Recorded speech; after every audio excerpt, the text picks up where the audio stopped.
वो है ग्रंथि या ग्लैंड्स। ग्रंथि या ग्लैंड्स में इम्पोर्टेंट है हार्मोन्स। हार्मोन से क्वेश्चन नॉर्मली आप एक्सपेक्ट कर सकते हो, अगर बायोलॉजी से कोई क्वेश्चन आता है तो हार्मोन सबसे इम्पोर्टेंट रहता है। ठीक है, सुना है हार्मोन के बारे में? सुना है सबने भाई? है ना, नॉर्मली आपने सुना होगा, बच्चे बड़े होते रहते हैं, हार्मोनल डिसबैलेंस हो गया, हार्मोनल चेंजेज हो गए, सुने इस तरह के वर्ड, है ना, हार्मोनल चेंजेज होते हैं। तो हार्मोनल चेंजेस जब होते हैं तो हमारी बॉडी में हमें लड़के और लड़की में फ़र्क नज़र आने लग जाता है।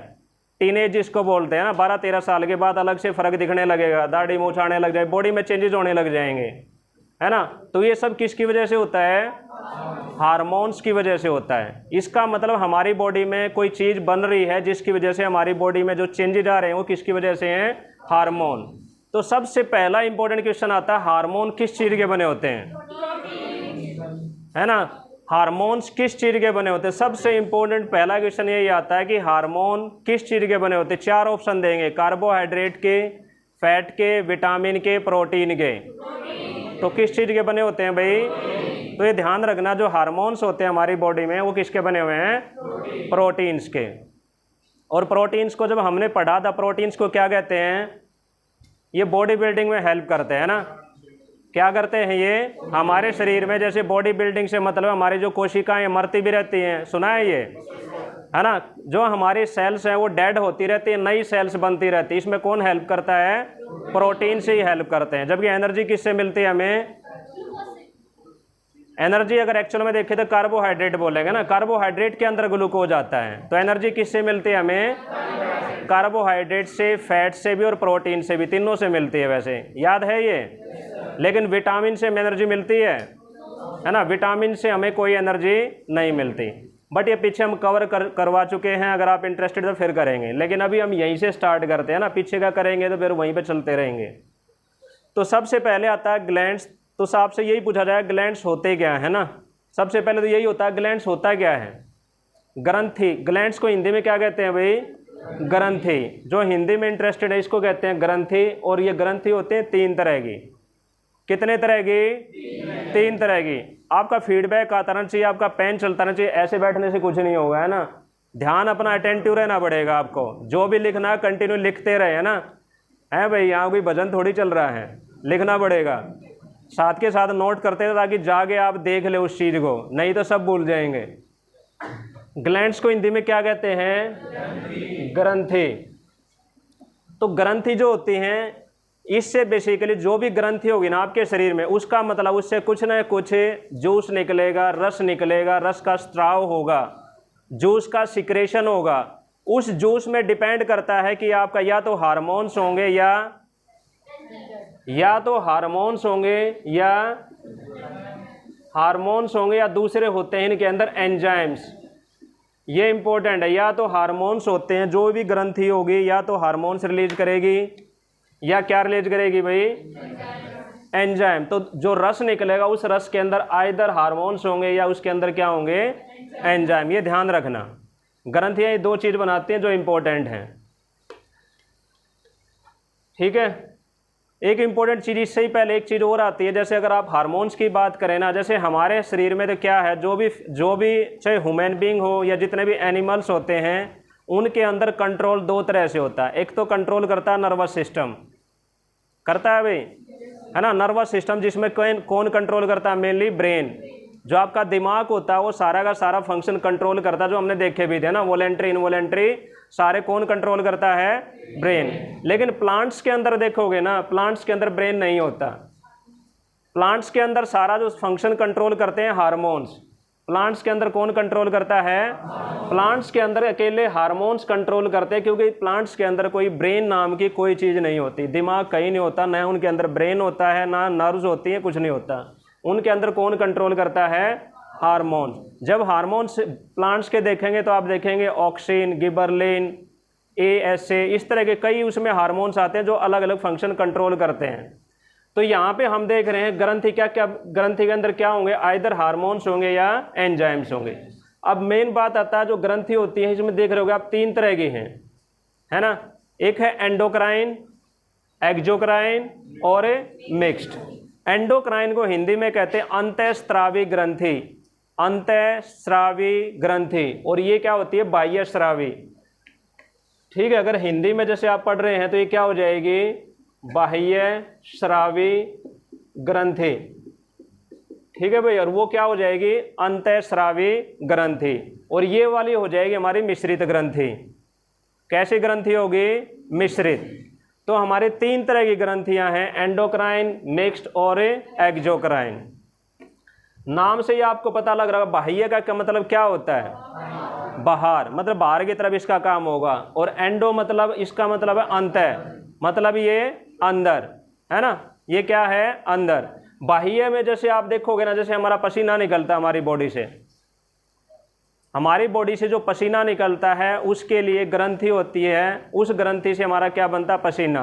लार ग्रंथि सुनी है ना, जैसे लार निकलती है बाहर निकलती है, लार ग्रंथि आप देखोगे बाहर निकलती है ना। लेडी प्रेग्नेंट होती है, बच्चा होता है, दूध निकलता है, बाहर निकलता है। वैक्स होता है, जैसे कई बार आपने देखा नाक के ऊपर तेल सा आ जाता है, देखा है? तो ये सारी की सारी क्या है? ये बाह्य ग्रंथियां हैं। ये इनमें क्या होता है? बाह्य मतलब बाहर निकलेगा सिक्रेशन। और जो बाह्य ग्रंथि होगी उनमें आप देखोगे इनके लिए हमें क्या चाहिए? होल चाहिए, छेद चाहिए कुछ निकलने के लिए। क्या चाहिए इनके लिए? डक्ट चाहिए। आपका इंपोर्ट इंग्लिश में आएगा डक्ट, है ना, या हिंदी में आएगा नली।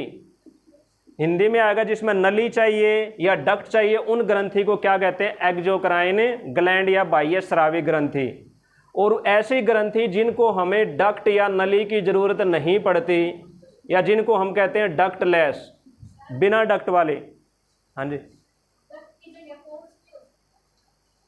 पोर्स कह लो, डक्ट पोर्स, लेकिन आप इसको देखोगे ना कहीं पढ़ोगे डक्ट मिलेगा वहाँ पे। आप बुक में कहीं भी देखो पोर्स वर्ड यूज नहीं होगा। जो हमारे ये इनको पता है, हमें पोर कहते हैं ना भी, स्किन में जो पोर्स होते हैं, पोर्स मतलब डक्ट। डक्ट मतलब एक जो नली होती है ना, नली को इंग्लिश में क्या कहते हैं? डक्ट। सिंपल है भाई, नली को क्या कहते हैं? डक्ट। नली को क्या कहते हैं भाई? डक्ट। तो डक्ट वाली जो ग्रंथि होगी उसको क्या कहेंगे? बाह्य स्रावी। और जिसमें डक्ट नहीं होगी एंडोक्राइन या अंतःस्रावी ग्रंथि। अब दोनों में फर्क क्या है जो इंपॉर्टेंट है? जो बाह्य स्रावी ग्रंथि हैं वो रिलीज करती, वो बनाती हैं एंजाइम्स। ये भी ध्यान रखना, क्या बनाती हैं? एंजाइम्स। और जो ये वाली होती हैं एंडोक्राइन, ये क्या बनाती हैं? हार्मोन्स। अगर आपसे पूछ ले एंजाइम्स किस चीज़ के बने होते हैं, आपसे एंजाइम पूछ ले, हार्मोन्स पूछ ले, दोनों किस चीज़ के बने हुए हैं? दोनों बने हुए हैं प्रोटीन के। ये भी ध्यान रखना, है ना। बेसिक क्वेश्चन यही है। अगर कोई 10वीं लेवल का पेपर आएगा तो उसमें यही पूछेगा एंजाइम और प्रोटीन किसके बने होते हैं, तो ये बने होते हैं एंजाइम, और हार्मोन किसके बने होते हैं? प्रोटीन के। ये ध्यान रखना, इतना ध्यान रहेगा भाई। इसके बाद मिक्स्ड वाली है, तो मिक्स्ड में कोई बता सकता है क्या होगा? है ना, मिक्स्ड है। मिक्स्ड मतलब दोनों चीजें बनेंगी, इसमें एंजाइम भी बनेंगे और हार्मोन्स भी बनेंगे। इसका मतलब इसमें डक्ट भी होगा और डक्ट लेस भी होगी, दोनों चीजें होंगी, है ना। ऐसा होगा या नहीं होगा भाई? ठीक है, तो ये है हमारा। फिर इसके एग्जाम्पल आते हैं अलग अलग। तो हमारा मेन फोकस जो क्वेश्चन आते हैं वो आते हैं आपके एंडोक्राइन ग्लैंड्स के ऊपर, और एंडोक्राइन ग्लैंड्स में भी आते हैं नॉर्मली हार्मोन्स के ऊपर। तो अभी तक आपको पता बेसिकली क्या पता लगा? हमारे शरीर में जो ग्रंथियां होती हैं वो कितने तरह की होती हैं? 3 तरह की होती हैं, एंडोक्राइन, एक्जोक्राइन और मिक्स्ड ग्लैंड। मिक्स्ड ग्लैंड, जो एंडोक्राइन ग्लैंड होती हैं उनके अंदर डक्ट होती है या नहीं होती? है ना, वो होती हैं डक्टलेस, जबकि एक्जोक्राइन क्या होती हैं? डक्ट वाली। और मिक्स्ड वाली क्या होंगी? दोनों होंगी। आपको ये पता लगा दोनों किस चीज़ के बने हुए हैं? प्रोटीन, और ये एंजाइम और हार्मोन से प्रोटीन के। इसके बाद है हमारा जो ग्रंथि होती है उसकी लोकेशन आती है, कहाँ कहाँ पे कौन कौन सी ग्रंथियाँ होती हैं और वो कौन कौन से हार्मोन्स बनाती हैं। ठीक है, इसमें सबसे इंपॉर्टेंट जिसके ऊपर क्वेश्चन आता है वो आता है पिट्यूटरी ग्लैंड के ऊपर। कौन सी ग्लैंड के ऊपर? पिट्यूटरी, जिसको हिंदी में कहते हैं श्लेष ग्रंथि। श्लेष या पीयूष?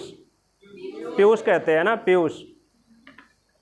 कौन सी है? ये है हमारी पिट्यूटरी ग्लैंड। ये होती है ब्रेन में, है ना, हेड में होती है पिट्यूटरी ग्लैंड। दिख रहा है भाई यहाँ पे ये पिट्यूटरी ग्लैंड, या हिंदी में इसे कहते हैं पीयूष ग्रंथि। याद रहेगा। पीयूष ग्रंथि होती है कहाँ होती है? ब्रेन में। कहाँ पे होती है? ब्रेन में। तो ये वाली सबसे इंपॉर्टेंट है। क्यों? क्योंकि इसको कहते हैं हमें, क्या कहते हैं? Master gland. इसको क्या कहते हैं भाई? Master gland. इसका मतलब सारा कंट्रोल इस ग्रंथि के पास है ना। पूरे के पूरे जितनी भी ग्रंथियां होती है ना, जितनी भी ग्रंथियां होंगी, तो ये सारी ग्रंथियां मिलके बनाती हैं उस सिस्टम को कहते हैं एंडोक्राइन सिस्टम। कौन सा system? Endocrine system. Endocrine system में सारी की सारी ग्रंथियां कैसी होंगी? एंडोक्राइन ग्लैंड, अंतःस्रावी ग्रंथियां जब सारी, जैसे मान लिया हमारे शरीर में 15 ग्रंथियां हैं, 15 की 15 ग्रंथियों को मिलाकर एक जो सिस्टम बना हुआ, उस सिस्टम को हम क्या कहेंगे? Endocrine system. इस पूरे एंडोक्राइन सिस्टम को कंट्रोल कौन करता है? कौन कंट्रोल करता है? इसका मतलब ये सबसे मेन ग्रंथि है जो सारा कंट्रोल कर रही है। ठीक है भाई। जबकि जब हमने देखा नर्वस सिस्टम में सारा कंट्रोल कौन करता है? हमारा ब्रेन, है ना। नर्वस सिस्टम में हमने देखा था, सारे जो सिस्टम देखते हैं नर्वस सिस्टम में ब्रेन इंपॉर्टेंट था। एंडोक्राइन सिस्टम में सबसे इंपॉर्टेंट ग्रंथि कौन सी है? पिट्यूटरी। याद रहेगा। ये कैसी ग्रंथि है? एंडोक्राइन। ये भी ध्यान रखना, जितनी भी ग्रंथि मैं करवाऊंगा वो सारी कैसी हैं? एंडोक्राइन, अंतःस्रावी ग्रंथि। इसका मतलब इनमें क्या बनेंगे? हार्मोन बनेंगे कि एंजाइम? इनके अंदर बनेंगे हार्मोन्स। ठीक है। तो इससे रिलेटेड मेन ग्रंथि से रिलेटेड जो फैक्ट है एक बार वो नोट करते रहे साथ के साथ, है ना। जैसे आपने पिट्यूटरी ग्लैंड के लिए नोट कर लिया है, ये कौन सी ग्रंथि है? मास्टर ग्लैंड है। इसका दूसरा नाम कई जगह आपको मिलेगा, सेल टर्सिका कहते हैं इसको। इस ग्रंथि का दूसरा नाम है, अगर आपसे पूछें, 4 ऑप्शन दे दें, बताइए इन 4 में से कौन सी ग्रंथि को सेल टर्सिका कहते हैं? तो सेल टर्सिका नाम भी कौन सी ग्रंथि का है? पिट्यूटरी ग्लैंड का। याद रहेगा। हाँ जी, किसका नाम है इसका? जैसे पिट्यूटरी का भी आप नाम मतलब पूछेंगे तो पता नहीं क्या मतलब है ना। पीयूष का क्या नाम है पता नहीं, बट फिर भी मैं देख के आऊँगा। इन्होंने क्वेश्चन पूछा, थैंक यू आप, लेकिन जितना पूछ सकते हैं पूछे, है ना। जिसको भी डाउट है प्लीज़ पूछ लें, है ना। हो सकता है मैं सारे आंसर ना दूं, आप लोग देख के आए, मैं देख के आऊँ, आगे नॉलेज बढ़ेगी, है ना। तो सेल टर्सिका का मतलब देख के आना, कहीं पे लिखा हुआ था व्हाई दिस ग्रंथि is called the sella turcica. ऐसा क्या कारण है जिसको इसके कारण सेल टर्सिका कहते हैं? ठीक है, देखेंगे इसको। ठीक है भाई। तो इसका दूसरा नाम क्या है? Sella turcica. फिर आता है इसी के में, आप देखोगे यहाँ पे एक ग्रंथि लिख रखी है हाइपो। इसका नाम आपने सुना भी होगा। सुना है भाई? कहाँ सुना है? जब हम नर्वस सिस्टम कर रहे थे तो वहाँ पे आई थी हाइपोथैलेमस, जिसमें मैंने बताया था H है, तो H से क्या होता है ना। मैंने बताया था ये कंट्रोल करती है हमारे शरीर में हंगर को कंट्रोल कौन करती है? हाइपोथैलेमस। हंगर है तो साथ में क्या बताया था? थर्स्ट, है ना। हंगर है तो मतलब ये क्या करती है? भूख को कंट्रोल करती है, प्यास को कंट्रोल करती है। तीसरा एक और था, याद है? बॉडी के टेम्परेचर को भी कंट्रोल करने का काम कौन करता है? हाइपोथैलेमस, है ना। तो ये 3 इंपॉर्टेंट चीजें, बट यहाँ पे बात हो रही है एज ए ग्रंथि की। ये तो इसके थे ब्रेन के उसमें पार्ट में, यहाँ पे हम बात कर रहे हैं इसकी ग्रंथि की तरह ये क्या करती है, एज ए ग्लैंड इसका क्या फंक्शन है। तो इसको कहते हैं मास्टर ऑफ मास्टर ग्रंथि। समझ में आया ये? मास्टर ऑफ मास्टर ग्लैंड, इसका मतलब क्या है? इसका मतलब ये मास्टर ग्लैंड को भी कंट्रोल कर रही है। समझ में आया ये? हाइपोथैलेमस को कहते हैं मास्टर ऑफ मास्टर ग्लैंड। इसका मतलब है ये हमारी पीयूष ग्रंथि को भी कंट्रोल करती है, इसलिए हाइपोथैलेमस को कहते हैं मास्टर ऑफ मास्टर ग्लैंड। हमें ये पता मास्टर ग्लैंड कौन सी है हमारी? पिट्यूटरी। तो उसकी भी मास्टर कौन है? हाइपोथैलेमस। और नर्वस सिस्टम जब हम कर रहे थे वहाँ पे 3 इंपॉर्टेंट इसके काम देखे थे हमने। ये कंट्रोल करती है भूख को, प्यास को, बॉडी के टेम्परेचर को। ठीक है, हो जाएगा इतना। उसके बाद एक और दिख रही है ऊपर, पीनियल ग्लैंड दिख रही है भाई। ये क्या करती है?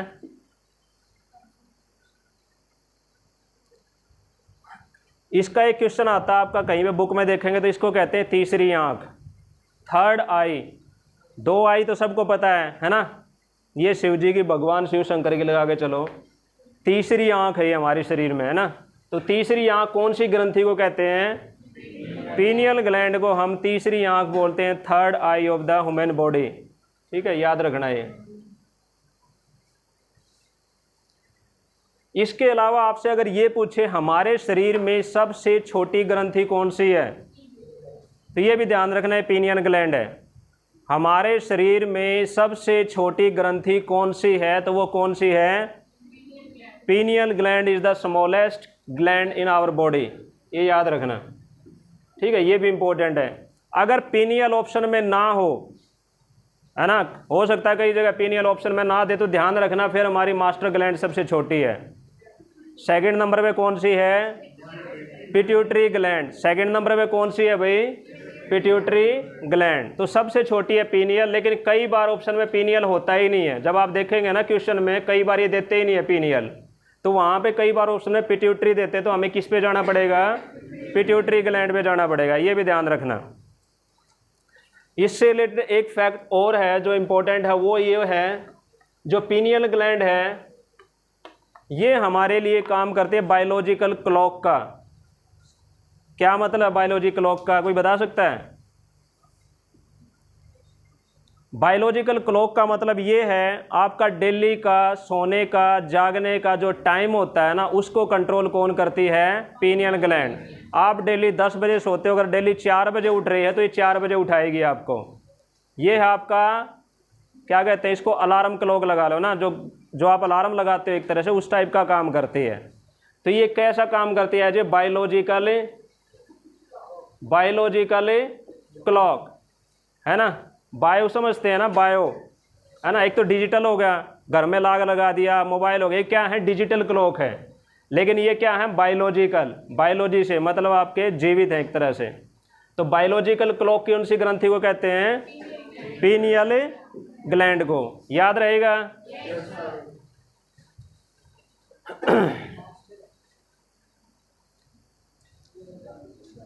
ठीक है भाई। फिर इसके बाद आता है हमारा जो इम्पोर्टेंट है, वो आती है थायराइड ग्लैंड। इसके बारे में सबने सुना होगा, सुना है भाई थायराइड ग्लैंड के बारे में, है ना। बहुत सारी कॉमन बीमारियां हैं, सबने सुना हुआ, थायराइड हो गया, सुना है ऐसा भाई? क्या हो जाता है थायराइड हो गया तो? या तो हार्मोन ज़्यादा बन गया या हार्मोन कम हो गया, ये तो हो गया। हाँ, हार्मोन डिसबैलेंस हो जाते हैं बॉडी में। जो वैसे जो चेंजेज आएंगे ना, वो नॉर्मली आपको जब हार्मोन डिसबैलेंस होगा ना, तभी होगा। अगर हमारी बॉडी प्रॉपर हार्मोन बना रही है तो इसका मतलब ठीक है सब कुछ, है ना। इम्बैलेंस होगा तभी गड़बड़ होगी। अगर थायराइड हार्मोन, जैसे थायरॉक्स, जो ये वाली थायराइड ग्लैंड है, ये कौन सा हार्मोन बनाती है? थायरॉक्सिन। थायरॉक्सिन नाम का हार्मोन बनाती है। अगर जैसे ये कह रहे हैं ना इम्बैलेंस हो गया, इम्बैलेंस होने का मतलब या तो ये ज़्यादा बनेगा थायरॉक्सिन हार्मोन, या क्या बनेगा? कम बनेगा। तो थायरॉक्सिन जब हमारा जो ग्वाइटर होता है, ग्वाइटर सुना है ना, जो घेंगा होता है, वो कब बनता है? हार्मोन ज़्यादा बनता है कम बनता है? जो ये थायरॉक्सिन हार्मोन है हमारी बॉडी में कम बनता है या ज़्यादा बनता है? जब गले में आपने देखा हुआ यहाँ वो लटक जाती है सेब सी, देखिए आपने वैसे इस तरह की बीमारी देखी है, वो जो इस तरह गले में लटक जाती है। ऐड भी आती है टीवी में, है ना, टीवी में टाटा नमक की ऐड आती है, और साथ में आता है आयोडीन युक्त, साथ में ऐड करते हैं आयोडीन युक्त नमक खाएं, है ना, टाटा वाले डालते हैं। नमक कहाँ बनता है वैसे, है भाई? नमक इंडिया में कौन से स्टेट में ज़्यादा बनता है? कहाँ बनता है? और गांधी कहाँ गए थे, है ना? दांडी मार्च पे गए थे। कब गए थे? 31 मार्च, 12 मार्च को गए थे ना। 12 मार्च से कहाँ से निकले थे? साबरमती आश्रम से निकले थे 12 मार्च को। और कब पहुँचे थे? मार्च में कैसे पहुँचे?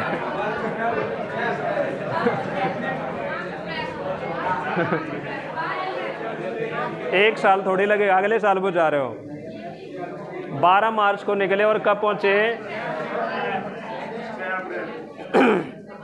5 को पहुँचे थे, 6 को? 5 को पहुँचे, 6 को तोड़ा था, हैं? जो मैंने पढ़ा पता नहीं 5 है 6 है वैसे, जहाँ तक मैंने पढ़ा है। अच्छा कितने 5 अप्रैल के साथ हैं भाई? 5 अप्रैल कौन कह रहे हैं? 6 अप्रैल और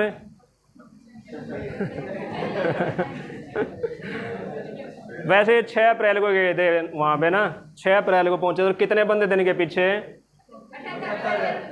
जब वहाँ पहुँचे तब कितने देर? वैसे जब स्टार्ट किया था ना उन्होंने तब 78 थे, जब वहाँ पहुँचे थे जब 20-25 हज़ार थे इसके पीछे। जब स्टार्ट करा था, जब यहाँ से स्टार्ट करा ना साबरमती आश्रम से, तब 78 थे। जब वहाँ पहुँचे तो उनके पीछे हज़ारों लोग थे, 20-25 हज़ार लोग थे जब पहुँचे वहाँ पे। और उसके बाद कौन सा आंदोलन शुरू करा? उसके बाद गांधी ने कौन सा आंदोलन शुरू करा? उसके बाद करा सविनय अवज्ञा आंदोलन शुरू करा था। हाँ चलो ठीक है, वापिस आते हैं, यहीं पे आ जाते हैं, आ जाए भाई। तो यहाँ पे हमारी थायराइड ग्लैंड में आप बता रहे थे थायरोक्सिन हार्मोन बनता है। और जो थायरोक्सिन हार्मोन अगर ज़्यादा बनेगा या कम बनेगा इसकी बात हो रही थी। तो हमें जो घेंगा होता है ना, जो इस तरह की बीमारी होती है, तो वो होती है जब थायरोक्सिन हार्मोन बॉडी में कम बने या ज़्यादा? कम बने। जब थायरोक्सिन हार्मोन हमारी बॉडी में सिक्रेशन कम होगा तब क्या होगा? घेंगा या ग्वाइटर की बीमारी होगी। क्योंकि जब कम बनता है ना, रीजन क्या है? जब कम बनता है थायरोक्सिन हार्मोन तो हमारी जो ग्रंथि है वो सूज जाती है, पूरी कोशिश करती है बनाने की, पूरे जी जान लगा देती है मैं थायरोक्सिन हार्मोन और ज़्यादा बनाऊँ, और ज़्यादा बनाऊँ, और ज़्यादा बनाऊँ। तो अपना साइज वो क्या कर देती है? बढ़ जाता है। उसका साइज इतना बढ़ जाता है तो वो अलग से दिखने लग जाता है, लटकता हुआ दिखेगा, है ना। इसलिए इस ग्रंथि को, वैसे इस ग्रंथि का दूसरा नाम एडम एप्पल भी है, सुना है ये? इस ग्रंथि का दूसरा नाम जो है उसको कहते हैं एडम एप्पल। अब ये भी देख के आना इसको एडम एप्पल क्यों कहते हैं। हाँ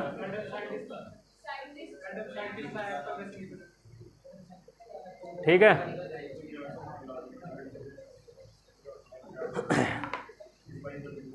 तो थायराइड ग्लैंड कहाँ पे होती है? वैसे ये हमारे गले में है ना। यहाँ पे गले में कौन सी ग्रंथि होती है भाई? थायराइड ग्लैंड होती है। और इससे हार्मोन कौन सा बनता है? थायरोक्सिन, है ना, थायरोक्सिन हार्मोन बनता है। इसके अलावा एक चीज़ और आती है, जैसे आपने पेसमेकर सुना है? पेसमेकर हमारे, वैसे जो हार्ट का जब हमने सिस्टम पढ़ा था, जब हार्ट पढ़ रहे थे तो वहाँ पे एक नोड था जिसको हमने कहा था पेसमेकर लगता, उसकी जगह अगर वो ख़राब हो जाए तो उसकी जगह पेसमेकर लगाना पड़ता। क्या होता है? ऐसे नोड अगर हमारे हार्ट में, ऐसे नोड अगर ख़राब हो जाता है तो उसकी जगह क्या लगाना पड़ता है? पेसमेकर। तो ऐसे ही एंडोक्राइन सिस्टम का पेसमेकर पूछे ना, कौन सी ग्रंथि को एंडोक्राइन सिस्टम का पेसमेकर कहते हैं?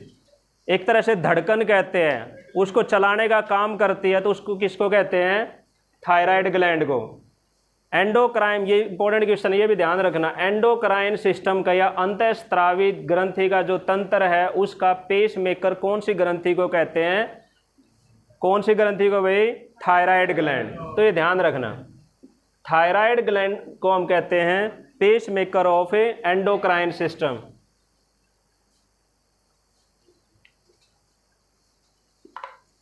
हो जाएगा।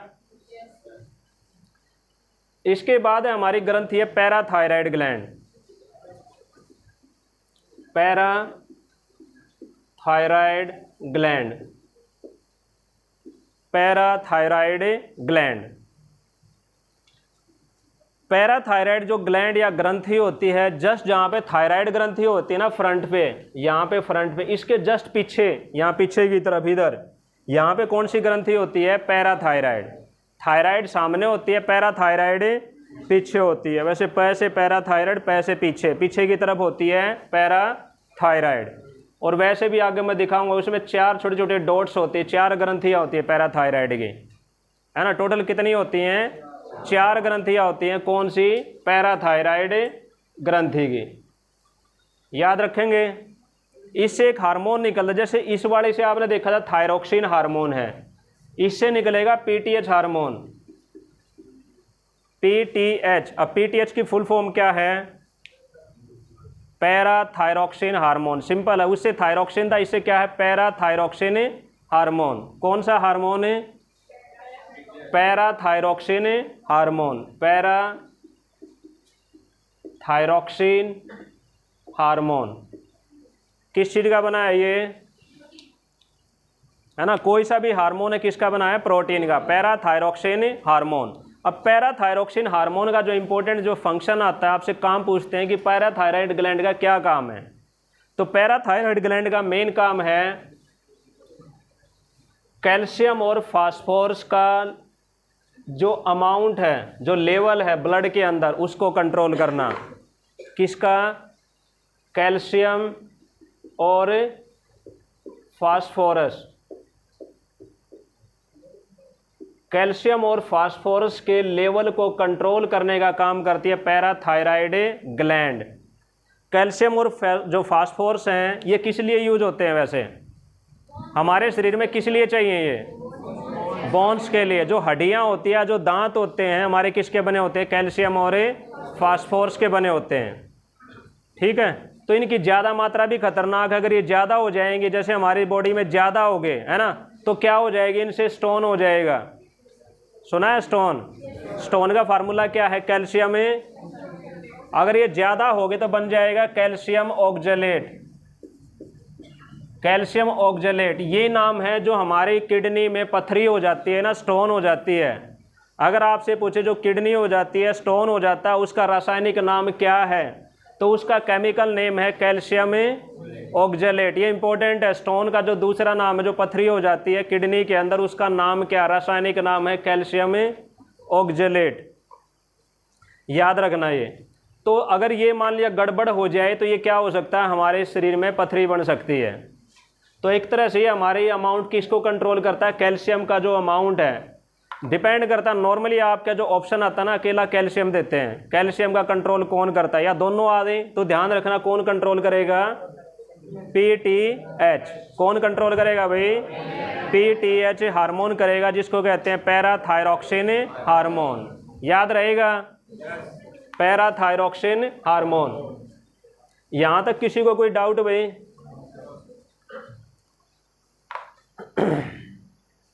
इसके बाद एक दे रखी है thymus, thymus gland. Thymus gland हमारी होती है यहाँ चेस्ट में, बिल्कुल सेंटर पे, यहाँ पे जो दिख रही है ये वाली होती है थाइमस ग्लैंड। हिंदी में यहाँ पे आपको लिखा मिलेगा वक्ष पे, है ना, या चेस्ट के सेंटर में होती है। कौन सी ग्रंथि होती है भाई? Thymus gland. ये थाइमस ग्लैंड का क्या काम है, बता सकता है कोई?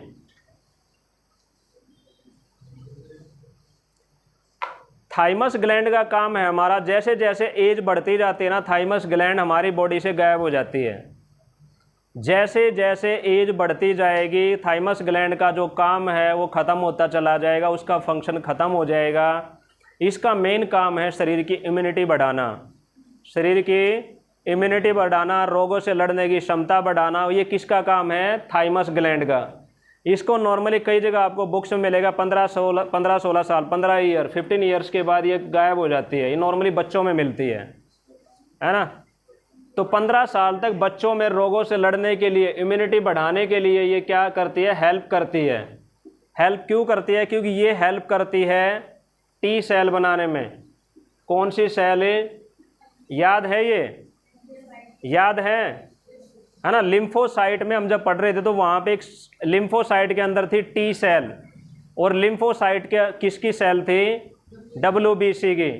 जब हम ब्लड पढ़ रहे थे तो वहाँ पे देखा था हमने WBC को क्या कहते हैं? ल्यूकोसाइट, है ना। WBC को क्या कहते हैं? ल्यूकोसाइट। WBC के अंदर भी 5 तरह की सेल थी, याद हो दो, है ना, 5 तरह की थी। उसी के अंदर एक सबसे इंपॉर्टेंट थी जो एंटीबॉडी बनाती है ना, वो थी लिम्फोसाइट। कौन सी थी? लिम्फोसाइट, और लिम्फोसाइट के अंदर थी टी सेल। तो ये वाली जो होती है ना हमारी थाइमस ग्लैंड, ये हेल्प करती है टी सेल बनाने में। कौन से सेल है? टी सेल के लिए। और टी सेल बनेंगे तो हमारे शरीर में क्या बढ़ेगी? इम्यूनिटी बढ़ेगी। तो इस तरह से हमारे शरीर में इम्यूनिटी बढ़ाने का काम करती है कौन सी ग्रंथि? Thymus gland. और ये कब होती है? 15 साल तक के बच्चे तक होती है, उसके बाद ये खत्म हो जाती है। याद रहेगा।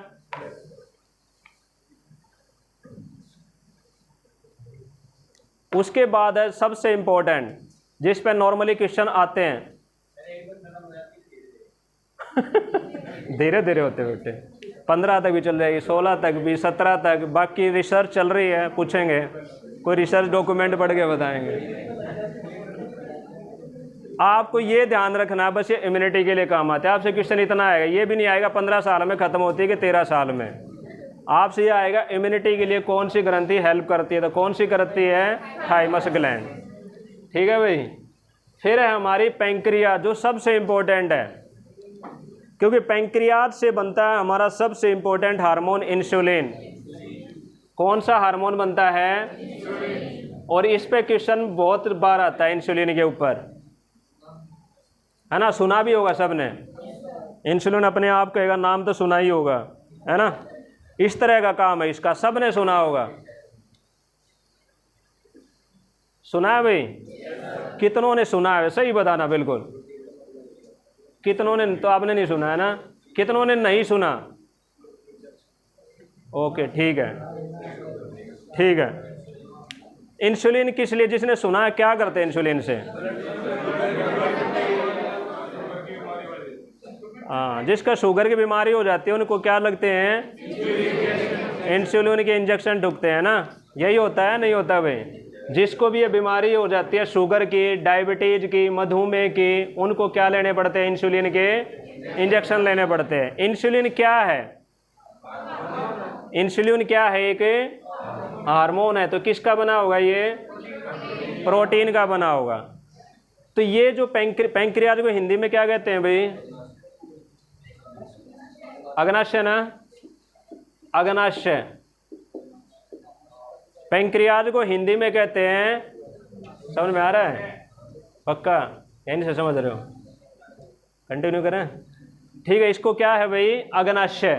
पैंक्रियाज जो होती है हमारी, कौन सा हार्मोन बनाएंगे? देखो इसमें अगर पैंक्रियाज में आपको जो इंपॉर्टेंट चीज़ है, थोड़ा डिटेल में जाएं तो पैंक्रियाज के अंदर होती है अल्फा सेल, बीटा सेल और गामा सेल। ये सिंबल हैं अल्फा बीटा गामा के, सुने होंगे आप लोगों ने, है ना?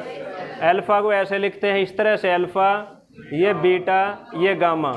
तो हो सकता है आपसे ऑप्शन में पूछ ले, कई बार थोड़ा गहराई में जब ग्रेजुएशन लेवल का एग्जाम हो तो आपसे पूछे जो इंसुलिन होता है वो पैंक्रियाज के अंदर कौन सी सेल बनाती हैं? जो पैंक्रियाज है उसके अंदर कौन सी कोशिकाएं इंसुलिन बनाती हैं? अल्फा सेल बनाती हैं, बीटा सेल बनाती हैं, गामा सेल बनाती हैं, डेल्टा सेल बनाती हैं, ऐसे ऑप्शन आएगा। तो आपको ध्यान रखना, जो इंसुलिन बनाती हैं वो कौन बनाती हैं? Beta cell. कौन सी? बीटा। ठीक है। वहाँ पे ऐसे भी दे सकते हैं, बीटा इस तरह भी लिख सकते हैं और ऐसे भी दे सकते हैं, और अल्फा ऐसे भी लिख सकते हैं। तो ध्यान रखना, कौन सी सेल बनाते हैं भाई? बीटा।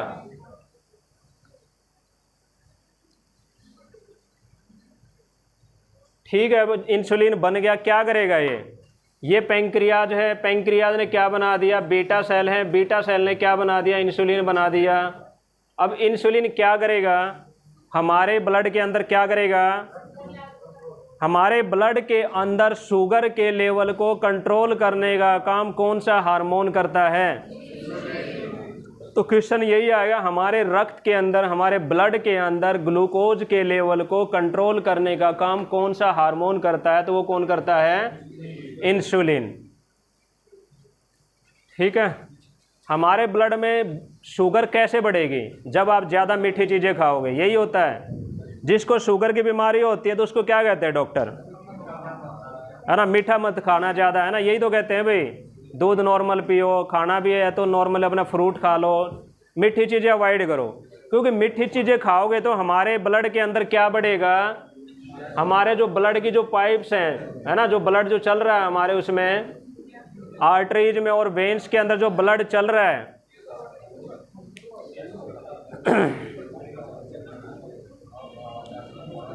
हाँ चल रही है, हवा चल रही है भाई। बहुत बढ़िया मौसम हो रहा है, पीछे खोल तो देखना है तो देख लो। लाइट भी जा सकती है, प्रोजेक्टर ही बंद हो सकता है, सब होगा अभी, है ना।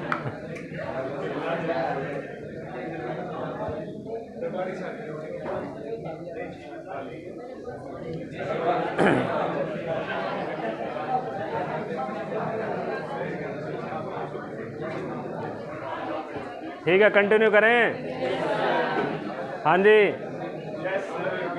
हाँ जी भाई साहब। यार कहाँ देख रहे हो यार, 2-3 ग्रंथि बचे, इनको कंप्लीट करते हैं, फिर छुट्टी, फिर बाहर घूमना। या और भी क्लास है? ठीक है, ठीक है, ज्ञान बढ़ाओ भी वो जरूरी है।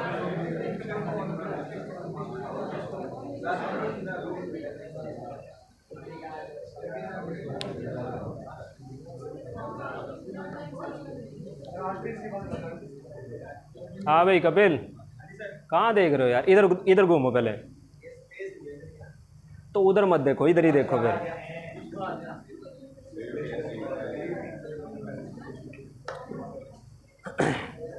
मैं कह रहा हूँ ये सबसे इम्पोर्टेंट है, ध्यान से सुन ले, 1 नंबर पक्का है ना, 1 नंबर पक्का है। अगर आप दे रहे कोई एग्जाम आगे देंगे तो उसमें ध्यान रखना। यार चुप ही नहीं रहो आप, है भाई।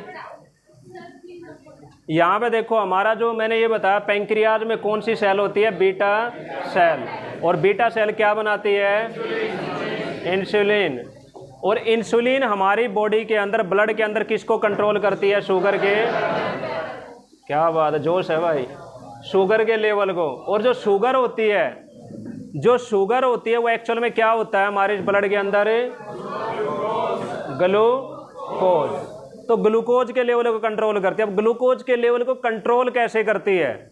जब एक्स्ट्रा ग्लूकोज हमारे ब्लड के अंदर आ जाएगा तो उसको कन्वर्ट कर देती है ग्लाइकोजन में। जब एक्स्ट्रा ग्लूकोज आ गया, मान लिया ग्लूकोज की ज़रूरत है हमारी 100 की, इसमें आ गया 150, तो बाकी जो 50 है, मैं वैसे ले रहा हूँ टर्म, कुछ नहीं है ऐसा ना, जो बाकी 50 है उसको किस में कन्वर्ट कर देगी? ग्लाइकोजन में। ये ध्यान रखना, ये काम है इंसुलिन का। कंट्रोल कैसे करती है? जो एक्स्ट्रा ग्लूकोज है उस एक्स्ट्रा ग्लूकोज को कंट्रोल कर देती है, चेंज कर देती है किस में? ग्लाइकोजन में। कौन चेंज करता है? इंसुलिन नाम का हार्मोन इसमें चेंज कर देता है। इसमें चेंज करके ये स्टोर कहाँ पे होता है? जो ये ग्लाइकोजन बना है ये स्टोर होता है हमारा लीवर के अंदर। ये भी ध्यान रखना, जो एक्स्ट्रा हमारा ग्लूकोज होता है जब ग्लाइकोजन में कन्वर्ट हो जाता है तो ये कहाँ स्टोर होता है भाई? लीवर में। लीवर को हिंदी में क्या कहते हैं पंकज? लीवर को क्या कहते हैं भाई? यकृत। और लीवर हमारी बॉडी का सबसे बड़ा इंटरनल लगाना ना, हमारी बॉडी का सबसे बड़ा इंटरनल ऑर्गन कौन सा है? लीवर। और सबसे बड़ा ऑर्गन कौन सा है? स्किन। तो ये जो लीवर है, लीवर के अंदर स्टोर हो जाता है हमारा एक्स्ट्रा ग्लाइकोजन। ये काम हो गया इंसुलिन का। अब दूसरी चीज आती है, आपने खाना पीना छोड़ दिया, फास्ट कर रखा है, तो हमारे शरीर में ग्लूकोज चाहिए या नहीं चाहिए? है ना, ग्लूकोज चाहिए। तो ग्लूकोज जो यहाँ पे स्टोर है लीवर के अंदर ग्लाइकोजन की फॉर्म में, वापिस इसको कन्वर्ट करने के लिए, इस ग्लाइकोजन को वापस ग्लूकोज में कन्वर्ट करने के लिए अगला एक हार्मोन पिक्चर में आता है। अगला हार्मोन जो निकलता है वो निकलता है अल्फा सेल से। और अल्फा सेल से निकलने वाले हार्मोन का नाम है ग्लूकागोन।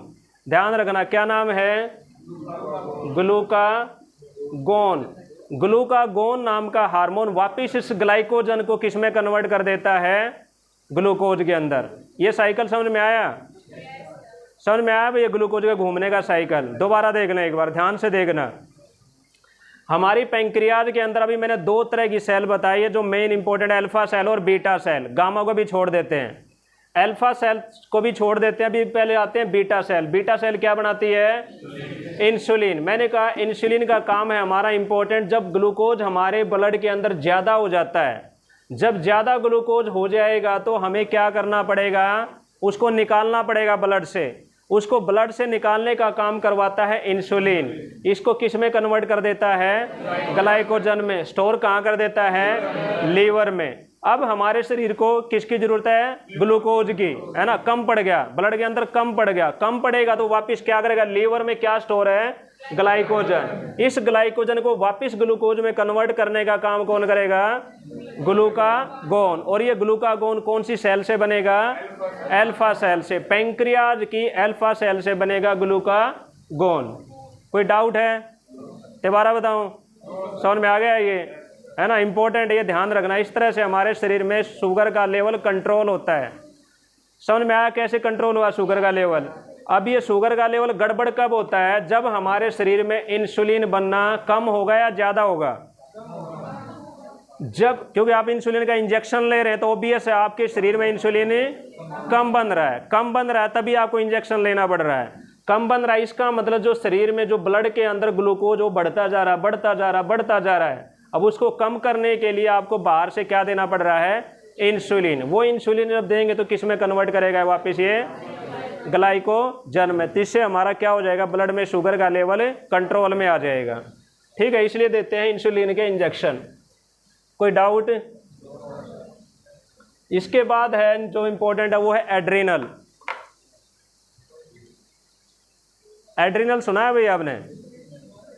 Adrenal, adrenal gland. अगर यहाँ पे देख रहे हो तो ये क्या चीज है? ये दोनों, इन दोनों के ऊपर है। यहाँ पे जो छोटी छोटी दिख रही है ना, ये तो थी पैंक्रियाज। ये जो छोटी छोटी दिख रही है दोनों क्या हैं? किडनी। किडनी के ऊपर है हमारी दो ग्लैंड हैं, एड्रिनल ग्लैंड।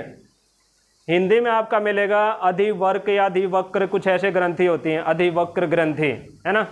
एड्रिनल ग्लैंड या अधिवक्र ग्रंथि ये कितनी होती हैं भाई? दो होती है ना। दो ग्लैंड है, दो होंगी। और किडनी की स्टडी को क्या कहते हैं हमें? किडनी की स्टडी को कहते हैं नेफ्रोलॉजी, है ना। क्योंकि किडनी जो मेन बनी होती है वो बनी होती है नेफ्रॉन की। नेफ्रॉन से बना नेफ्रोलॉजी। तो यहाँ पे जो हमारा अगर देखोगे कितनी है भाई? दो एड्रिनल ग्लैंड हैं।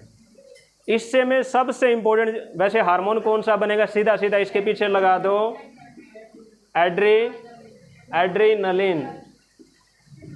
क्या बनेगा? एड्रीनल ही आता है वैसे। एड्रीनल ग्लैंड या एड्रेनलिन ग्लैंड ऐसे आ जाएगा। Adrenaline gland hormone, sorry, adrenaline hormone adrenal ग्रंथि से बनता है। Adrenaline hormone. इसका इंपॉर्टेंट जो काम है ना, जो इसका जो सबसे इंपॉर्टेंट आता है, आपसे पूछेंगे कौन सी ग्रंथि को, हाँ वेरी गुड, कौन सी ग्रंथि को डू और डाई तो नहीं होगा। वैसे डू और डाई का नारा किसने दिया था? हैं? करो या मरो नहीं, लड़ो या उड़ो, है ना। लड़ो या उड़ो, फाइट और फ्लाइट, फाइट और फ्लाइट। कौन सी ग्रंथि को फाइट और फ्लाइट कहते हैं? कौन सी ग्रंथि को कहते हैं? एड्रिनल ग्लैंड को। जो सबसे इंपॉर्टेंट इससे रिलेटेड क्वेश्चन आता है यही आता है। कौन सी ग्रंथि को फाइट और फ्लाइट, या हिंदी में आएगा लड़ो और उड़ो। देखा है कई बार आपने? लड़ो उड़ो भागो कुछ भी कह लो। कई बार आपने देखा होगा किसी की लड़ाई हो जाएगी थप्पड़ मारते ही भाग लेंगे, देखा है ना। थप्पड़ मारा खींचेगा या तलवार मारी गोली मारी मारते ही भाग लिया। तो ये क्या? लड़ो और उड़ो। लड़ो और उड़ो कौन सी ग्रंथि है? कंट्रोल कौन कर रहा है? ये कौन दे रहा है आपके अंदर इस तरह की सेंसेशन जो आपके अंदर दिमाग में भरा? भाग ले, अब अगर नहीं भागा तो तेरा काम है। तो ये चीज़ कौन देगा? एड्रिनल। एड्रिनल कहेगी भाग ले बेटे, अब बहुत हो गया, ठीक है, तूने जो काम करना था कर दिया, अब तेरा नंबर है भागने का। तो इसलिए फिर उसके बाद अपना काम करता ये बंदा भाग लेता है। तो ये कौन इसमें मदद करता है? हमारी एड्रिनल ग्लैंड, याद रहेगा। इसके अलावा एक इंपॉर्टेंट इससे एक और आता है, ये वाली जो ग्रंथि होती है ना, अगर आपने वैसे भी देखा हुआ, मान ले एकदम सांप आ गया आपके आगे, ये एकदम ट्रेन, मान ले आप क्रॉस करने की सोच रहे, एकदम से ट्रेन आ गई, तो आप देखना आपकी धड़कन बढ़ जाएगी, हुआ है, आपका बीपी बढ़ जाएगा, सांस चढ़ जाएगा, रोंगटे खड़े हो जाएंगे, इस तरह की सिचुएशन हो जाती है। तो ये चीज़ भी कौन कंट्रोल कर रहा है? Adrenal gland. तो आपका जो बीपी हाई हो जाता है ना, ऐसी सिचुएशन में जो एंगर होता है, डेंजर वाली सिचुएशन में आपका बीपी हाई होने का कारण भी कौन होता है? Adrenal gland. जब आपका बीपी हाई हो जाता है, रोंवे खड़े हो जाते हैं, रोंगटे खड़े हो जाते हैं, तो ये डेंजर वाली सिचुएशन में उसमें भी कंट्रोल कौन करता है? Adrenal gland. ठीक है। और लड़ो उड़ो में भी आप देखोगे आपके अंदर ना एक्स्ट्रा पावर आ जाती है, देखा है कई बार। जब मारने के बाद ना हो सकता है आप नॉर्मल आप हरियाणा पुलिस का ट्रेनिंग में जा रहे हो, आप 4 चक्कर ना लगाओ, लेकिन यहाँ पे किसी को गोली मार के भाग रहे होगे ना, हो सकता है आप 10 किलोमीटर दौड़ जाओ, है ना। हाँ, कोई पीछे भाग रहा ना आपकी जान के लिए भाग रहा लेने के लिए, तो आप हो सकता है 10 किलोमीटर भाग लो और आप थको नहीं, हैं। कुत्ता पीछे पड़ रहा हो, कुछ भी पीछे पड़ जाए तो आप रुकने वाले नहीं हो, है ना। वो अलग बात है, वो पकड़ ले पीछे से, पर आप नहीं रुकोगे। तो इसमें भी कौन हेल्प कर रहा है? हमारी adrenal gland. Adrenal gland basically हमारा बीपी बढ़ा देती है, शरीर को तैयार कर देती है, भाग बेटे भाग भाग, पूरा बीपी बढ़ा देगी। तो ये करती है एड्रिनल ग्लैंड, ध्यान रहेगा। ये है मेनली एड्रिनल ग्लैंड के काम भाई। फिर है हमारे ये, फिर कई बार ये जो नीचे वाली ओवरी और टेस्टिस के है ना, इसमें क्वेश्चन ऐसे आते हैं, कौन सी ग्रंथि केवल मेल में होती है, कौन सी ग्रंथि फीमेल में होती है। तो इस तरह का क्वेश्चन आता है। जो ओवरी ग्लैंड है वो किस में होती है? फीमेल में होती है। और जो टेस्टिस ग्लैंड होती है वो केवल मेल में होती है। तो ये ध्यान रखना, जो टेस्टिस ग्लैंड है ये होती है मेल की ग्लैंड और ये होती है फीमेल। याद रहेगा इतना। अब इसमें इंपॉर्टेंट जो चीज़ आती, इससे आगे बढ़ के एक चीज़ आती है, वो आती है हार्मोन। जो क्वेश्चन आते हैं वो आते हैं, 4 हार्मोन्स देंगे, उनमें से पूछेंगे बताइए कौन सा इनमें से मेल हार्मोन है, कौन सा इनमें फीमेल हार्मोन है। ये क्वेश्चन इंपॉर्टेंट आता है इसमें। और आगे तो टेस्टिस जो ग्लैंड है, टेस्टिस ग्लैंड से 2 इंपॉर्टेंट हार्मोन निकलते हैं मेल्स के अंदर, टेस्टोस्टेरोन और एंड्रोजन। टेस्टोस्टेरोन और एंड्रोजन नाम के 2 हार्मोन जो सबसे इंपॉर्टेंट है, ये दोनों बनते हैं मेल के अंदर। किसके अंदर भाई? मेल में। और कौन सी ग्रंथि से बनते हैं? कौन सी ग्रंथि से? टेस्टिस नाम की ग्लैंड से बनते हैं 2 मेल हार्मोन। और मेल हार्मोन है, मेल हार्मोन कह लो या इनकी जगह आएगा सेक्स हार्मोन, इनको कहते हैं सेक्स हार्मोन। अभी तक मैंने बताया जो हार्मोन्स बने होते हैं किसके बने होते हैं? प्रोटीन्स के। लेकिन अभी हरियाणा पुलिस में क्वेश्चन आया हुआ था, 4 ऑप्शन दे रखे थे, बताइए इनमें से कौन सा स्टेरॉयड हार्मोन है? सुना है? स्टेरॉयड सुने आपने? आप जिम विम में जाते हैं या प्लेयर होते तो आपने सुना होगा स्टेरॉयड ले रखा है इसने, सुना है इस तरह का? तो स्टेरॉयड बने होते हैं फैट के। स्टेरॉयड किसके बने होते हैं भाई? जो स्टेरॉयड होते हैं वो बने होते हैं फैट्स के। फैट्स की जगह क्या लिखेंगे? लिपिड्स। तो आपको ध्यान रखना है, या तो आपके ऑप्शन में आएगा फैट, फैट को हिंदी में कहते हैं वसा, या फैट नहीं होगा तो साथ में आएगा लिपिड्स। लिपिड्स भी किसके लिए यूज करते हैं हमें? जो लिपिड होता है वो किसके लिए यूज करते हैं भाई? फैट के लिए यूज करते हैं। हमेशा जो लिपिड वर्ड है ना वो यूज करते हैं हम फैट के लिए, ठीक है।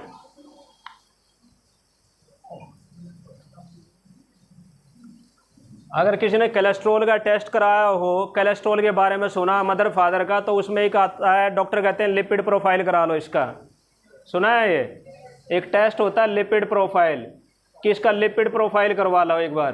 तो लिपिड जो वर्ड होता है बेसिकली फैट के लिए होता है, और जो लिपिड प्रोफाइल देखता है बेसिकली ब्लड के अंदर कोलेस्ट्रॉल का लेवल। सुना है कोलेस्ट्रॉल, है ना? जो कोलेस्ट्रॉल होता है वो भी क्या होता है? फैट होती है। ब्लड के अंदर कितनी फैट है, अगर ब्लड के अंदर कोलेस्ट्रॉल बढ़ जाएगा तो क्या हो जाएगा? हाँ, है ना? ब्लॉकेज हो जाएगी। ब्लॉकेज सुनिए, है ना? जो नर्व्स हैं, आर्टरीज हैं, नॉर्मली आर्टरीज रुकती हैं। वैसे जो आर्टरीज होती हैं उनमें कैसा खून होता है? प्योर होता है ना, वो रुक जाती हैं। जो ब्लड को ही आर्टरीज लेके जा रहे हैं ना, ब्लड को जो सप्लाई कर रही हैं, जो हार्ट को सप्लाई कर रही हैं, वो आर्टरीज बंद हो जाती हैं। अगर वो आर्टरीज बंद होंगी तो हार्ट क्या हो जाएगा? बंद। हार्ट भी बंद हो जाएगा, उनको जो आ रहा था सप्लाई आ रही थी वो बंद होगी। तो कहने का मतलब है लिपिड जो वर्ड होता है ना, हमेशा ध्यान रखने, बायोलॉजी में जब भी आप पढ़ेंगे लिपिड जो वर्ड होता है वो होता है फैट के लिए। किसके लिए? फैट के लिए यूज करते हैं हम लिपिड वर्ड का। तो यहाँ पे जो हरियाणा पुलिस में जो अभी पेपर हुआ था उसमें पेपर क्वेश्चन में आ रहा था, बताइए 4 हार्मोन दे रखे थे, इनमें से कौन सा स्टेरॉयड हार्मोन है। तो जहाँ पे भी आपका कोई सा भी सेक्स हार्मोन लिख रखा हो ना, सेक्स हार्मोन और स्टेरॉयड हार्मोन, ये ध्यान रखना।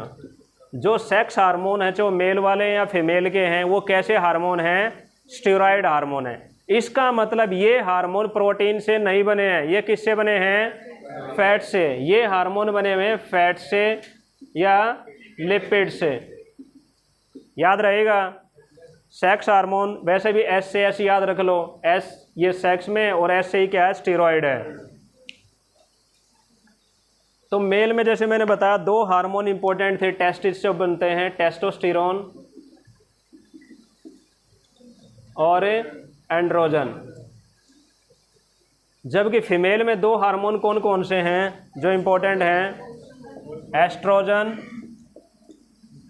और प्रोजेस्ट्रॉन। प्रोजेस्ट्रॉन फीमेल के अंदर जो हार्मोन है इंपॉर्टेंट वो है एस्ट्रोजन और प्रोजेस्ट्रॉन, मेल के अंदर है टेस्टोस्टेरोन और एंड्रोजन। ये चारों हार्मोन बने हुए हैं स्टेरॉयड के, ये चारों बने हुए हैं फैट्स के और लिपिड्स के, ना कि प्रोटीन के। ठीक है, अभी तक जितने भी हमने थायरोक्सिन हार्मोन था, पैराथायरोक्सिन था, इंसुलिन था, ग्लूकागोन था, वो सब बने हुए हैं प्रोटीन के, बट ये किसके बने हुए हैं, फैट्स और लिपिड्स के। तो इनको बोलते हैं हम स्टेरॉयड हार्मोन। है तो हार्मोन वो प्रोटीन हार्मोन है या स्टेरॉयड हार्मोन है, याद रहेगा। यहाँ तो कोई डाउट है। और यही जो हार्मोनल चेंजेज होते हैं ना, यही हार्मोनल चेंजेज हैं, समझ रहे हैं। जब टीन एज के बाद यही वाले हार्मोन्स बनने लग जाते हैं, लड़के और लड़के में जो डिफरेंस दिखने लग जाता है ना, उस डिफरेंस का रीजन ही ये हार्मोन्स होते हैं। जो सेक्सुअल हार्मोन हैं, इन्हीं की वजह से लड़के और लड़की में फ़र्क आने लग जाता है। ठीक है भाई, तो इन्हीं में जो बैलेंस, जो इम्बैलेंस कहते हैं या गड़बड़ होती है, तो इन्हीं में होती है। यहाँ तक कोई डाउट है, समझ में आ गया है। ठीक है, 1-2 फैक्ट है साथ के साथ, एक हो सकता है कुछ जो चीज़ें मैंने मिस करी है वो नोट करते रहें साथ के साथ, है ना। जितना मैंने बता दिया ठीक है, बाकी जो मिस किया है, जैसे मैंने मिस कर दिया हार्मोन की खोज किसने करी, सबसे इंपॉर्टेंट क्वेश्चन है जो हार्मोन्स हैं उनकी खोज किसने करी, तो इसका आंसर आता है स्टर्लिंग। ये वाला जो हार्मोन्स हैं इसकी खोज किसने करी, तो उस साइंटिस्ट का नाम है स्टर्लिंग।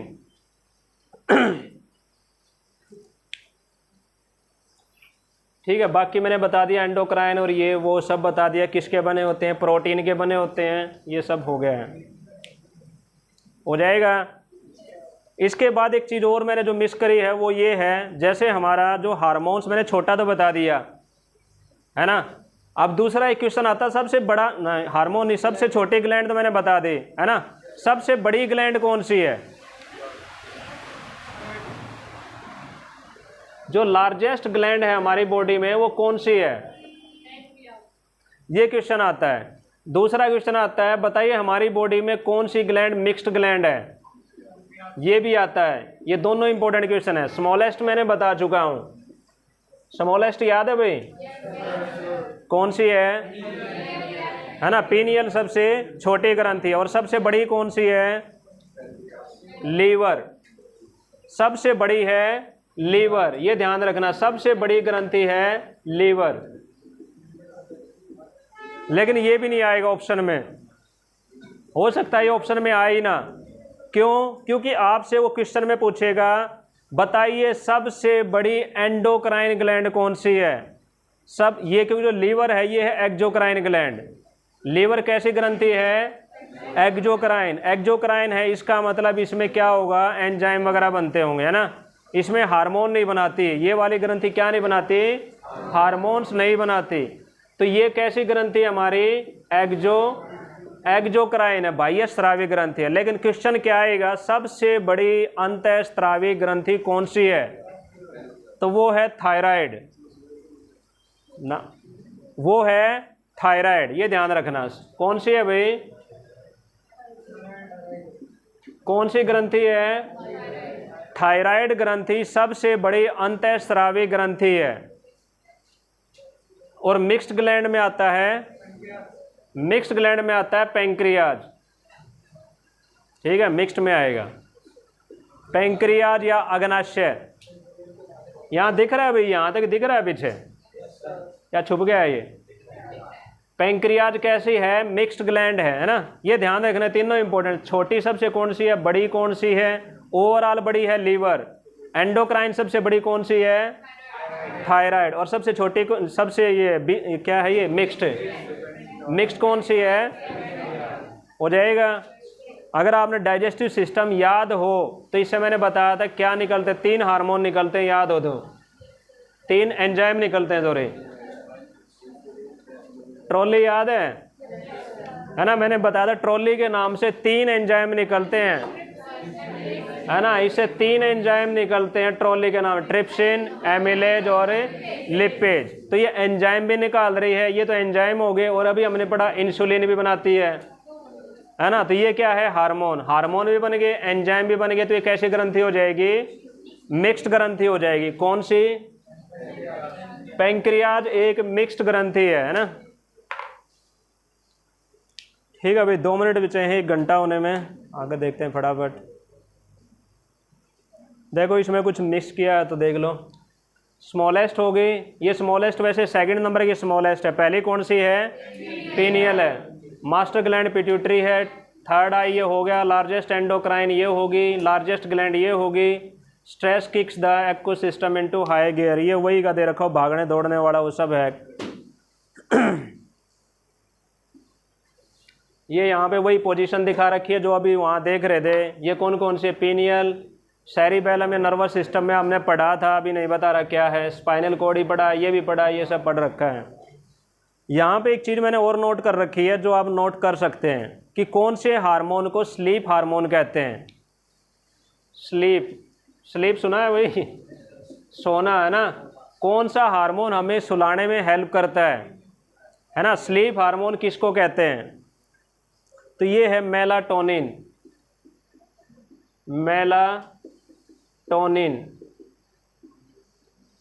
मेलाटोनिन अगर ये पूछे ये बनता कौन सी ग्रंथि से है, तो वह बनता है पीनियल ग्लैंड से ही। जो हमारी बायोलॉजिकल क्लॉक होती है ना, जो हमारी जागने सोने में हेल्प करती है, तो जागने सोने में जो हेल्प करती है उसमें हार्मोन कौन सा रिलीज करती है? वो मेलाटोनिन। याद रहेगा।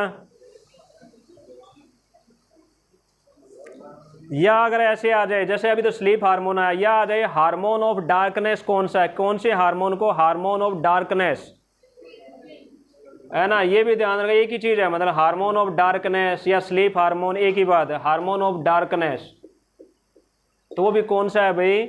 मेलाटोनिन। और कौन सी ग्रंथि बनाती है?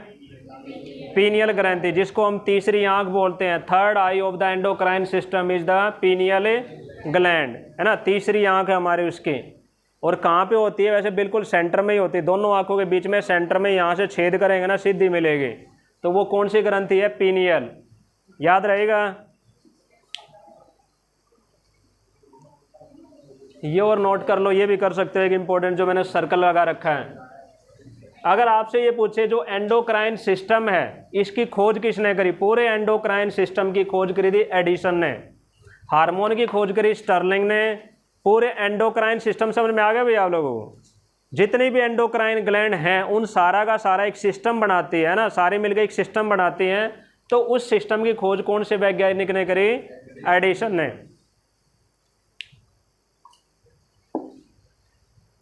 हो जाएगा। ये इंपॉर्टेंट है। यहाँ पे जो फैक्ट जो मैंने मिस किया है ये मैंने कर लिया है, इसमें कुछ नहीं है। ठीक है। ये और एक और इम्पोर्टेंट जो हार्मोन है, जो हम जब डिस्कस कर रहे थे पीयूष ग्रंथि, तो ये सबसे इम्पोर्टेंट एक टॉपिक आता है। आपसे पूछते हैं बताइए कौन से हार्मोन को ग्रोथ हार्मोन कहते हैं? सुना है ग्रोथ हार्मोन? ग्रोथ हार्मोन या वृद्धि हार्मोन कौन से हार्मोन को कहते हैं? तो याद रखना है उस हार्मोन का नाम है STH हार्मोन। कौन सा हार्मोन है? STH हार्मोन को कहते हैं ग्रोथ हार्मोन। लेकिन आप देखना ऑप्शन में दोनों हार्मोन मिलेंगे, STH भी मिलेगा और TSH भी देंगे आपको। जब ऑप्शन में 4 ऑप्शन देंगे तो वहाँ पे STH भी लिखा होगा, TSH भी लिखा होगा, तो आपको कंफ्यूज करेगा, जो एग्जामिनर होगा वो कंफ्यूज करेगा कि करना कौन सा है। तो आपको ध्यान रखना जो एसटीएच हार्मोन है ये है हमारा ग्रोथ हार्मोन। याद कैसे रखना है, क्योंकि यहाँ पे ग्रोथ हो रही है। कैसे ग्रोथ हो रही है, क्योंकि एस के बाद क्या आता है RST, यहाँ पे ग्रोथ नहीं हो रही, नीचे जा रहा है ना, टी के नीचे गया एस, नीचे की तरफ है। यहाँ पे क्या है, हमें एस के बाद ही टी आता है ना भाई, तो ऐसे ध्यान रख सकते हैं ST, ऐसे RST, टी के बाद क्या आता है भाई U, ठीक है RSTU। याद नहीं आता, मैं टी पे ही रुक रहा था, टी के बाद याद ही नहीं आया क्या। तो एसटीएच हार्मोन क्या होता है हमारा, हाँ वहाँ पे अलग होता है, वहाँ पे होता है आपका ऑक्सिन और गिबरलिन, दो हार्मोन रहते हैं। हाँ एथिलीन होता है हमारा पकाने के लिए, जैसे फ्रूट होता है ना, फ्रूट को पकाने का काम करता है एथिलीन हार्मोन प्लांट्स में। बट यहाँ पे हमारा कौन सा है, एसटीएच हार्मोन। याद रहेगा कौन सा है भाई, एसटीएच हार्मोन करता है हमारा, जिसको बोलते हैं ग्रोथ हार्मोन। अगर किसी में एसटीएच हार्मोन कम बन रहा है, जो से बोने आदमी रह जाते हैं कई बार, है ना, हाइट कम रह जाती है, जिसको बोलते हैं ड्वार्फिज्म। ड्वार्फ सुना है आपने, है ना, ड्वार्फिज्म जो बीमारी होती है, ड्वार्फिज्म या बोना, उस तरह की जो बीमारी होती है, उसमें क्या होता है, देखो कई फैक्टर होते हैं ना, कई तो हेरिडिटी है, माँ बाप ही ऐसे तो भी ऐसे बच्चा भी होगा, लेकिन एक फैक्टर ये भी होता है, अगर एसटीएच हार्मोन कम बन रहा है किसी की बॉडी में तो उसकी हाइट रह जाएगी कम, और जिसमें एसटीएच हार्मोन ज़्यादा है तो उसकी हाइट हो जाएगी ज़्यादा। तो ये डिपेंड करता है कि एसटीएच हार्मोन कम बन रहा है या ज़्यादा बन रहा है या नॉर्मल बन रहा है। नॉर्मल बन रहा है तो नॉर्मल हाइट होगी, ज़्यादा बनेगा तो ज़्यादा हाइट हो जाएगी, कम बनेगा तो कम हाइट होगी। तो कौन कंट्रोल करता है, एसटीएच। याद रहेगा, फुल फॉर्म इसकी सोमैटोस्टैटिन हार्मोन है, सोमैटोस्टैटिन हार्मोन कुछ ऐसे करके हैं, देखना आप गूगल पे देखना, ऐसे ही स्टार्ट है, सोमैटोटीन ही है वैसे, स्टैनिन, सोमैटोस्टैटिन नहीं है, टी से आएगा कुछ ना कुछ, सोमैटो जरूर है ना, सोमैटो के बाद आएगा, हाँ सोमैटोट्रोपिन है ना, सोमैटोट्रोपिन हार्मोन, एसटीएच, सोमैटोट्रोपिन हार्मोन। तो ये है हमारा ग्रोथ हार्मोन, याद रहेगा। ठीक है, यहीं पर ख़त्म कर रहे हैं, 1 घंटा 5 मिनट हो गया। कुछ इसके बचा हुआ है टॉपिक, इसमें बता देता हूँ क्या बचा हुआ है, देखो बार ध्यान से सुनना, बचा क्या हुआ है। अभी तक हमने केवल सारे के सारे, अगर आप देखो ग्लैंड्स के बारे में बात करी है, लेकिन मास्टर ग्रंथि जो है ना, जो ये वाली है, ये बनाती है 11 हार्मोन। कितने, 11 हार्मोन। अभी उन हार्मोन्स के बारे में डिस्कशन पेंडिंग है कि वो कौन कौन से हार्मोन्स हैं जिससे वो सारी ग्रंथियों को कंट्रोल कर रहे हैं। मास्टर ग्लैंड कहते हैं ना हम इसे, तो मास्टर ग्लैंड है तो ऑब्वियस ये कंट्रोल करेगी या नहीं करेगी। तो ये कंट्रोल कैसे कर रही है वो देखेंगे हम नेक्स्ट लेक्चर में, कि कैसे ये कंट्रोल कर रही है, कौन से हार्मोन बना रही है ना, इस तरह का देखेंगे। क्लास अभी ख़त्म है, बट मैं ये जानना चाह रहा हूँ कोई इंटरेस्टेड है क्लास लगाने में, जो पुरानी, कोई नहीं है, धन्यवाद। नहीं आज जरूरी नहीं, चाहे कल से लगा लेना, मैं ज़रूरी नहीं कि आज ही लगाओ, कल से लगा दें, है भाई। लेकिन मैं ये कह रहा हूँ जो क्लास लगेगी ना, एक्स्ट्रा क्लास का मतलब समझते हैं सब, एक्स्ट्रा क्लास का मतलब होता है नॉर्मल टाइम के बाद, है ना, नॉर्मल क्लास सारी होगी, नॉर्मल क्लास होने के बाद आप टाइम ले सकते हैं 1 बजे का, 1:30 बजे का, 2 बजे का। 1 बजे सारी क्लास ख़त्म हो जाती है ना, तो आप 2 से 3 कर लो। कल मैं 2 से 3 पढ़ाऊँगा, ये देख लूँगा कितने हैं अवेलेबल, है ना। कल 2 से 3 मैं जो स्टार्टिंग का बायोलॉजी का पहला चैप्टर है वो कराऊँगा। आ जाएंगे भाई, है ना, जो इंटरेस्टेड आ जाएं, जिनको लगता हमें आता है तो वो रहने दें। ठीक है, थैंक यू।